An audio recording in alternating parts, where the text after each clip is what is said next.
what we are very proud of now, the young generation, like Prime Minister Trudeau, President of Argentina, and so on, that we penetrate the cabinets. So yesterday I was at a reception for Prime Minister Trudeau, and I know that half of this cabinet, or even more, half of this cabinet, are for our actually young global leaders of the World Economic Forum. Constituent that wanted me to ask a question about outside interference to our democracy. Klaus Schwab is the head of the World Economic Forum, and he bragged how his subversive WEF, World Economic Forum, has, quoted, infiltrated governments around the world. He said that his organization had penetrated more than half of Canada's cabinet.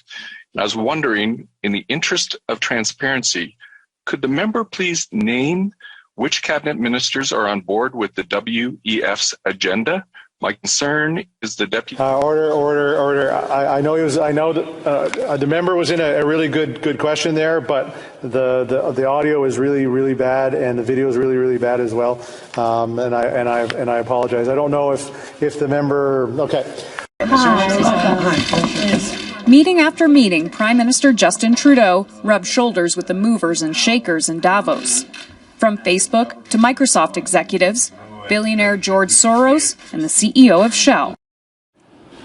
Thank you, Professor Schwab, for your warm welcome and for bringing this impressive group together.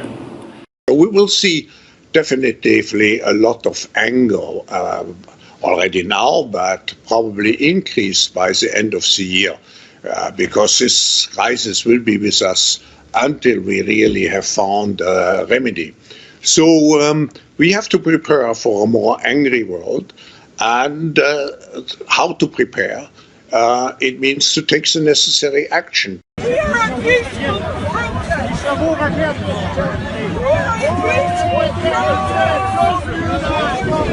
Hold the line! Here comes the horses.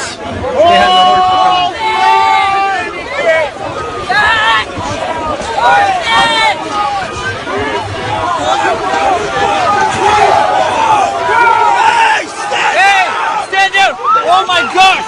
Oh my goodness! Oh my goodness! Look what you did! Look what you did to her!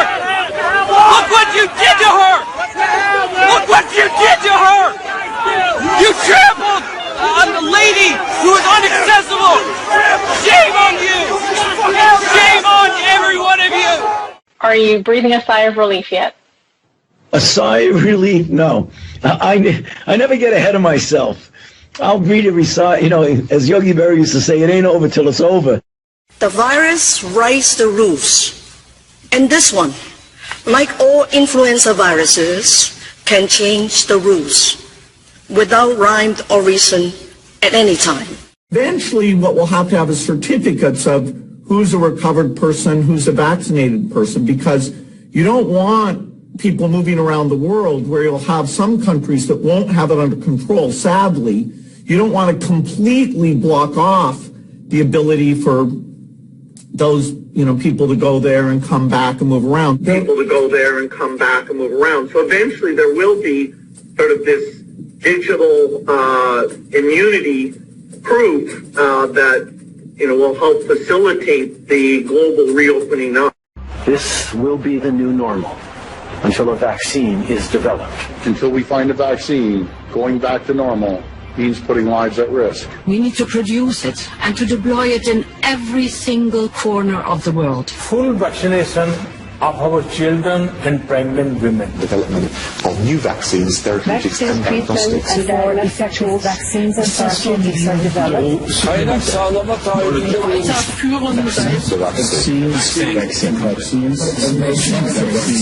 We've already bought the syringes. We already know where it's going to happen. We're thinking about what that's going to be. It's all part of this plan.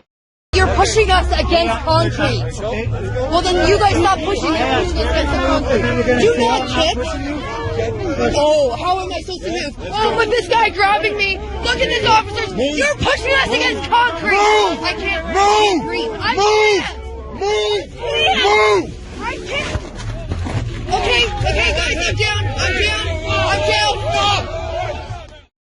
To eliminate this virus anywhere, we need to eliminate it everywhere.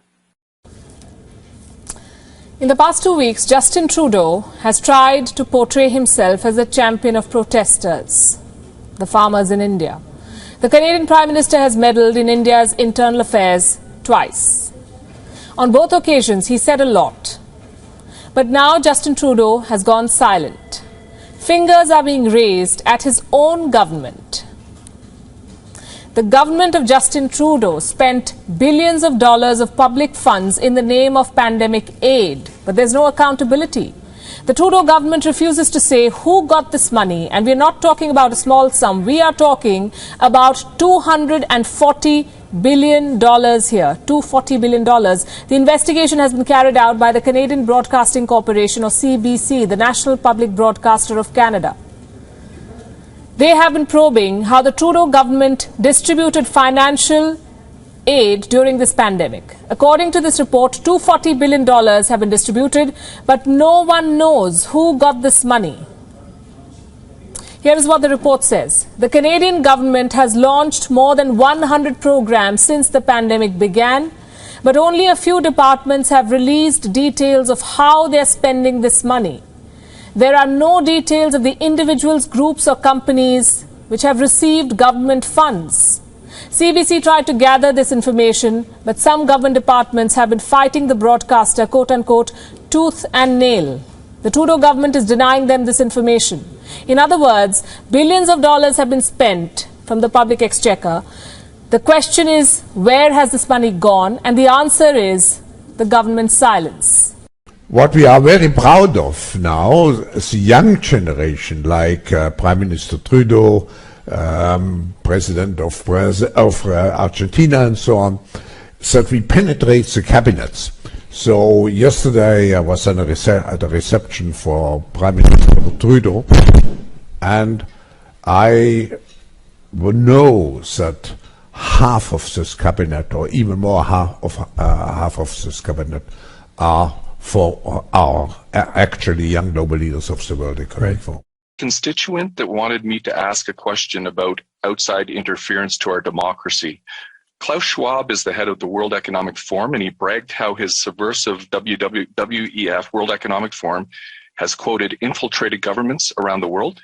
He said that his organization had penetrated more than half of Canada's cabinet.